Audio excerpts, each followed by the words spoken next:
The Independent Electoral Commission is approaching the Constitutional Court to postpone the 2021 local government elections. It says the alternative of amending the Constitution is impractical due to time constraints. An inquiry headed by former Deputy Chief Justice Dikgang Moseneke found the polls scheduled for this October would not be free and fair.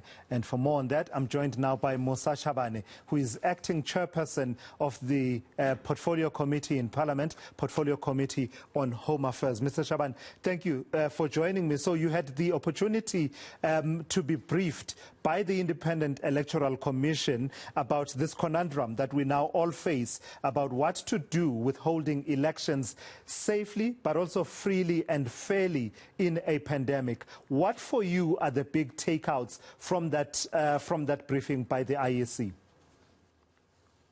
Good day, Thulasizwe and your viewers. What this account is the appreciation of the process that the IEC has engaged on in terms of initiating the process of appointing the former Deputy Chief Justice to facilitate the conversation with our people in terms of getting ideas on how we can manage the 2021 local government election. And that report has been contributed by various political parties, stakeholders, and civil society. It then being reported to the IEC, and as a committee, we have received the brief, and to this extent, we've noted the brief and allow the IEC to process in its process to approach the Constitutional Court.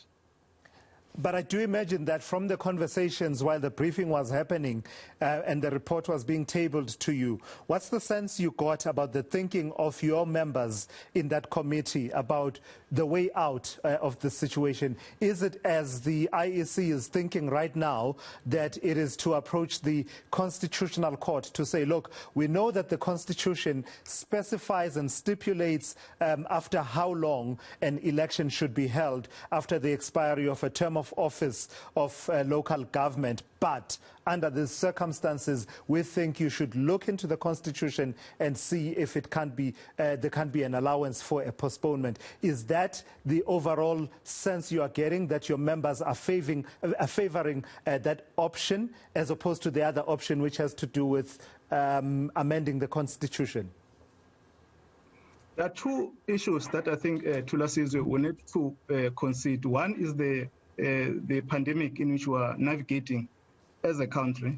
And secondly is that you must have a free and fair election as a democratic process that must do. And I think the issue that the former Deputy Chief Justice has interfaced with it and reported to the IEC give and assure that we must navigate this pandemic. And secondly, we must have a process of free and fair election. So the sense that we are having as a committee is that given the briefing that we've received from the IEC, is as a correct route to allow the IEC to approach the Constitutional Court.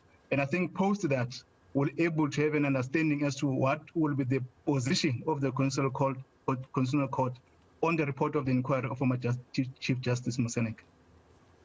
So if it comes down to you needing to get involved in various legislative processes to facilitate whatever dictates from the Constitutional Court, one of the concerns, Mr. Chabane, is that it takes long. For instance, if the option of a temporary constitutional amendment, for example, were to be considered. I'm wondering if there's a sense of appreciation of the urgency and the extraordinary nature of events, with the result that perhaps if it comes down to you needing, as a committee in Parliament, but also broadly as Parliament, needing to do anything in furtherance of a free and fair election in a pandemic and also held safely, that you would be agile, that you would be able to process whatever processes you need to process with the urgency that they deserve? That question has arisen in the committee meeting, but I think the former Deputy Chief Justice has carefully looked in the summary in terms of what will happen, what will be the legislative process that the Parliament has to engage on post this inquiry to the IEC. But assurance that I think we have been briefed by the IEC is that they had to approach the Constitutional Court, because you know that you can't introduce legislation when you are in the election period. And secondly, that you know that prior to this preparation for local government election, there were pieces of legislation that Parliament has passed earlier late last year, and that gave assurance to the preparations of the election. We have understanding that the reason the IEC has to approach the Constitutional Court is within that context that will give assurance and pronounce how we must conduct the election outside the legislative process that are guiding the process of the IEC.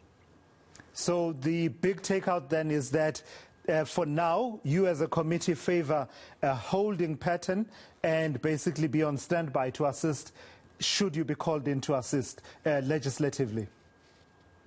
The committee, yes, will then await the process that the IEC has been engaged on, its legal process, and post that, I think the committee will receive a briefing from the IEC.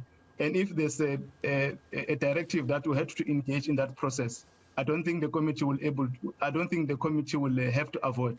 But we agree in the process that they must approach the Constitutional Court, and post that, I think the committee collectively will have a position in terms of the brief that we'll be receiving from the IEC.